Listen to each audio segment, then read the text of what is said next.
C'est bon, ça va quoi, bon. Bonjour. J'aimerais adresser certains sujets aujourd'hui dans cette capsule. J'aimerais commencer avec la plus triste, offrir les condoléances à certaines familles pour les pertes récentes. Je parle de M. Clarence Cree, de Sonny Ray Nelson et de M. Denis Martin qui est décédé récemment. On réalise à ces temps-ci la connexion qu'on a entre nous, les liens de famille, l'amitié, ainsi de suite.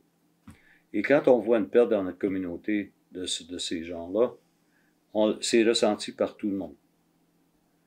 Et cette saison des fêtes va être une qui est très triste, parce qu'on réalise que ces familles vont avoir une place vide à la table pour le temps des fêtes. Et le deuil qu'ils vont souffrir va être extrêmement difficile. Alors, de la part de la communauté, de la part du Conseil Mohawk, on offre nos plus sincères condoléances pour vos pertes, et en espérant que votre deuil sera court et que vous êtes laissés avec les bonnes mémoires de ceux qu'on a perdus.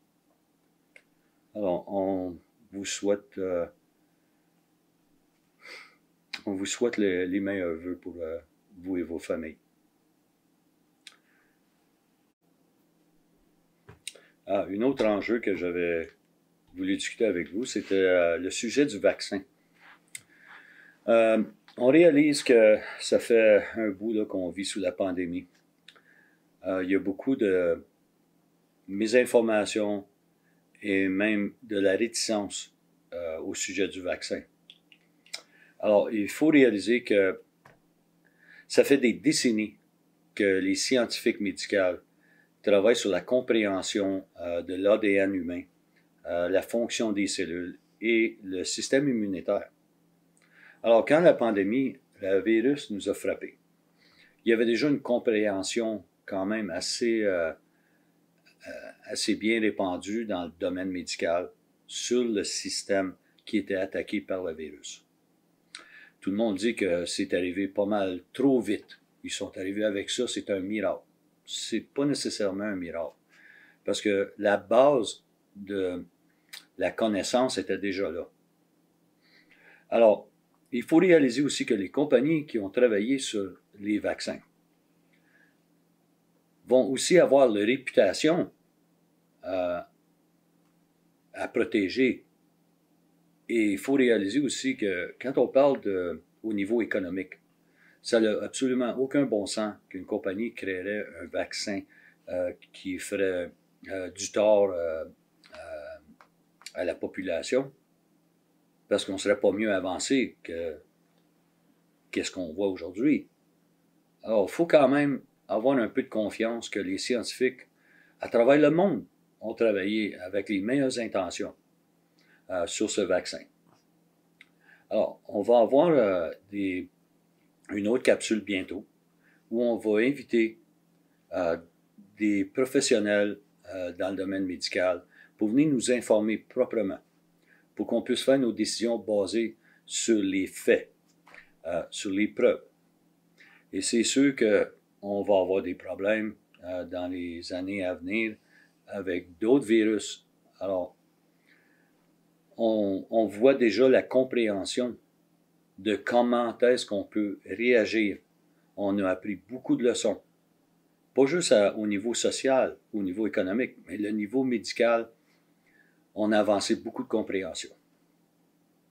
Alors, il faut réaliser encore qu'on a été chanceux durant la pandémie dans notre région.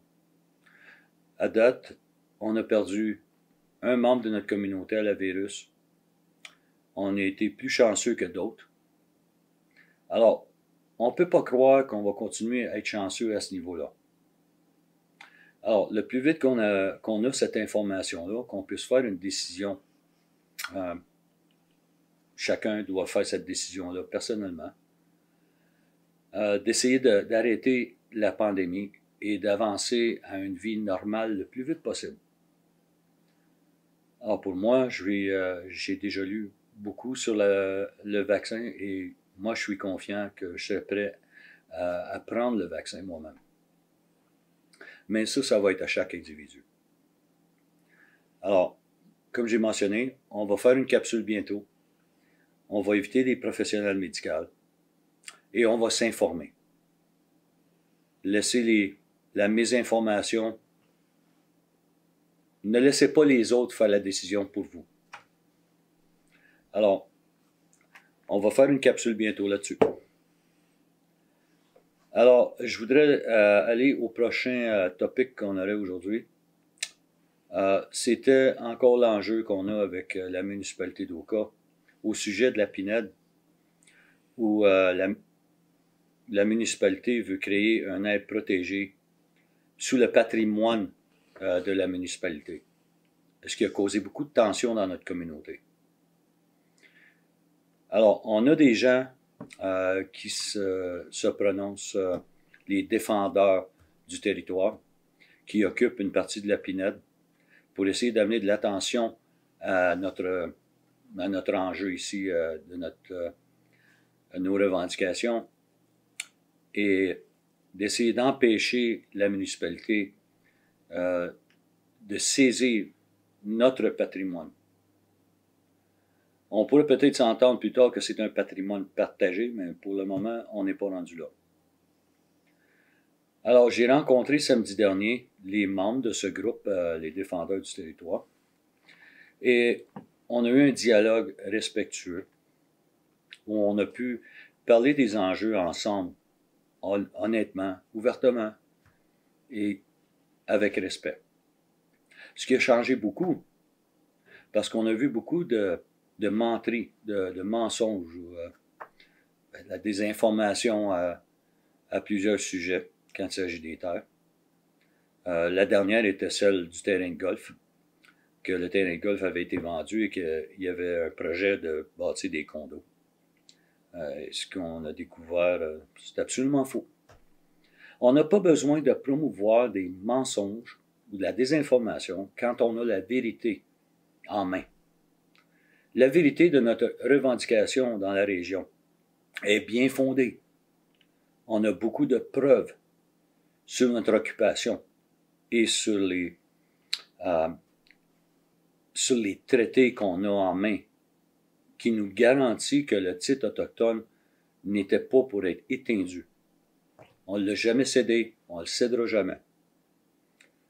Mais à ce point-ci, le Conseil Mohawk avait décidé d'engager ses avocats, d'avancer sur une possible action légale contre la municipalité d'Oka et les raisons pour lesquelles ils ont saisi notre patrimoine pour leurs propres raisons. Alors ça s'en vient. J'ai aussi eu, avec le dialogue des défendeurs du territoire, on a pu réaliser qu'on a beaucoup de choses en commun. Tout ce temps ici, j'ai mentionné que le dialogue sur Facebook, qui était extrêmement divisif et vraiment difficile à accepter quand on fait des accusations, ou surtout des fausses accusations, envers l'un l'autre. On manque l'opportunité de pouvoir se parler avec respect et de réaliser qu'on veut la même chose. On veut protéger les bénéfices des générations futures.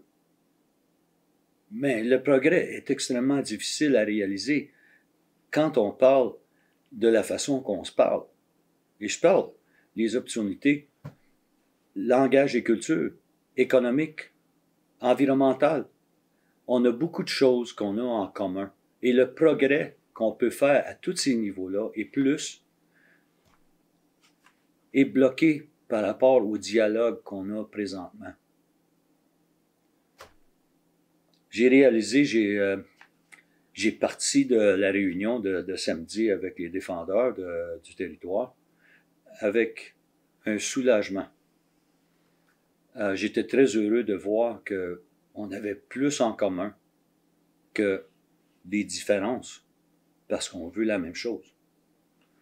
Alors, si on continue dans cette direction-là ensemble, il faut avoir la même action, ou au moins le plus proche possible que la même action, au lieu de se battre dans différentes directions, ce qui rend le progrès plus difficile, on se réunit sur le même chemin.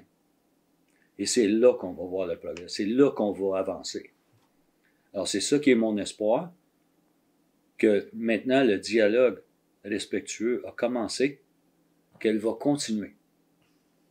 Alors, on va voir dans les jours à venir ce qui va sortir de ces dialogues-là, de ces pourparlers, et de voir comment est-ce qu'on peut formuler une action commune pour notre communauté. La vérité est sur notre bord. La vérité historique est là. Il faut s'en servir. Et le faire dans une atmosphère de paix, équitabilité pour tous nos membres. Alors, je vous remercie beaucoup pour votre attention. Restez sains et saufs durant les fêtes et en espérant qu'on va se parler en 2021 avec peut-être une nouvelle mentalité. Alors, on va et à la prochaine.